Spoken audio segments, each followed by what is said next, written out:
Good morning students. आज हम charge का सेकंड पार्ट पढ़ेंगे।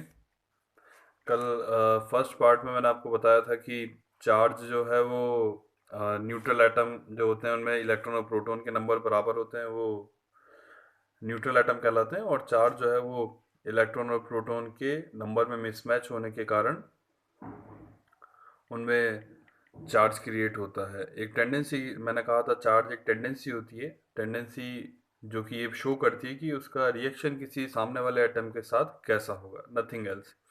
So we can say charge is a property of an atom that shows whether it will attract, repel or will remain neutral against the another atom. Charge किसी भी atom की अ, एक ऐसी आप कहें कि उसकी गुण है, प्रकृति है, जो ये बताती है कि वो दूसरे एटम के सामने कैसा रिएक्ट करेगा, उसे अट्रैक्ट करेगा, रिपेल करेगा या न्यूट्रल रहेगा। जैसे पॉजिटिव चार्ज है तो वो नेगेटिव को अट्रैक्ट करेगा, पॉजिटिव को रिपेल करेगा।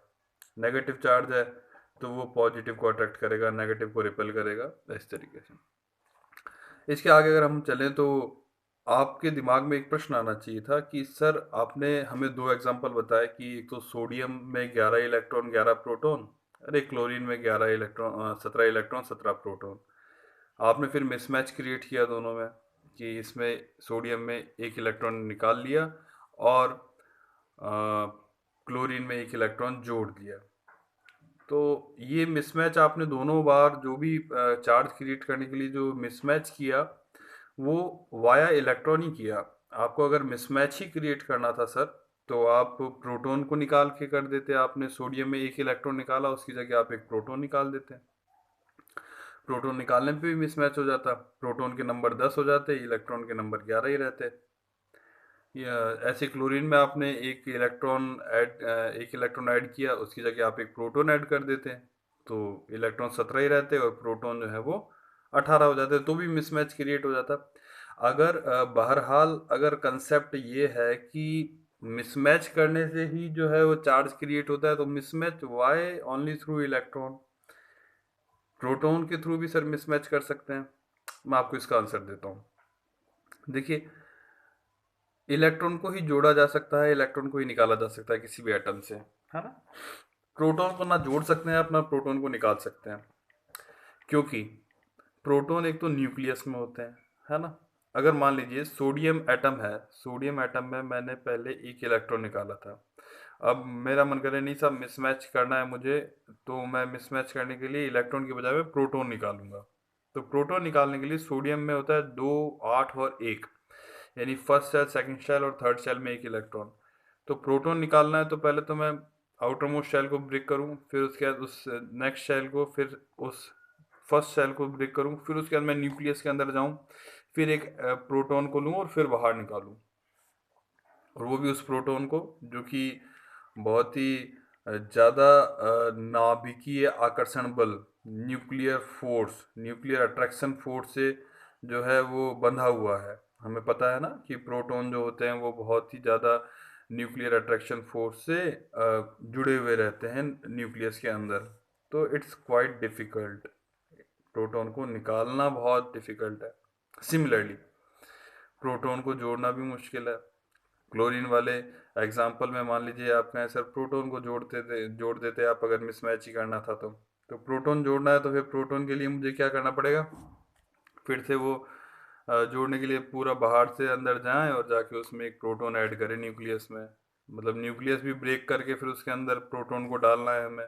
न्यूक्लियस को ब्रेक करना आसान नहीं होता है, और उसके बाद उसमें फिर प्रोटॉन को अंदर डालना, it's not possible. That is why we can say that mismatch can be created only via electrons, not via protons. This is another question. So we can say, see, this is the sequence कि mismatch होता है तो charge create होता है, but mismatch करने के लिए only electrons responsible है। तो देखिए, अगर हम हिरार्की बनाएं इसका, तो सबसे पहले मिसमैच, मिसमैच से होगा हमारा चार्ज क्रिएट, और मिसमैच के लिए सिर्फ इलेक्ट्रॉन रेस्पॉन्सिबल। आप मेरी बात सुनिए, मिसमैच से चार्ज क्रिएट होगा और मिसमैच सिर्फ इलेक्ट्रॉन से पॉसिबल, यानी चार्ज से इलेक्ट्रॉन।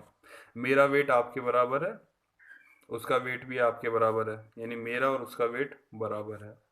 यानी मिसमैच जो है वो चार्ज क्रिएट करता है और मिसमैच जो है वो इलेक्ट्रॉन से होता है, यानी इलेक्ट्रॉन से ही चार्ज क्रिएट होता है। That is why we can say only electrons are responsible for charge. आप समझे मेरी बात? सिर्फ इलेक्ट्रॉन्स ही चार्ज के लिए रेस्पॉन्सिबल हैं, protons are not responsible for charge because it's quite difficult to add on or to extract one proton from the nucleus, as it is strongly bounded with the nucleus with a very high with a very high and strong nuclear force. So ultimately we can say only electrons are responsible for charge, not proton. This is another question that can be asked for 1 mark question. आप मेरी बात समझे कि charge जो है, charge के लिए सिर्फ और सिर्फ इलेक्ट्रॉन ही जिम्मेदार है, प्रोटॉन जिम्मेदार नहीं है, क्योंकि प्रोटॉन को नाभिक में जोड़ना या नाभिक से निकालना बहुत ही मुश्किल है, क्योंकि प्रोटॉन नाभिक के अंदर बहुत ही नाभिकीय आकर्षण बल से बंधे हुए रहते हैं, जबकि इलेक्ट्रॉन को निकालना और इलेक्ट्रॉन को जोड़ना कंपैरेटिवली काफ़ी आसान है। इलेक्ट्रॉन्स बाहर के शेल्स में होते हैं, so we can extract them और we can add them easily. तो डियर स्टूडेंट्स, ये चार्ज का सेकंड पार्ट था जो मैंने आपको अभी समझाने की कोशिश की है। फर्दर मैं कुछ और वीडियोस आपको डालूंगा, कुछ बड़े वीडियोस डालूंगा जिसमें आपको कुछ और कंसेप्ट्स, कुछ न्यूमेरिकल्स मैं आपको बताऊंगा।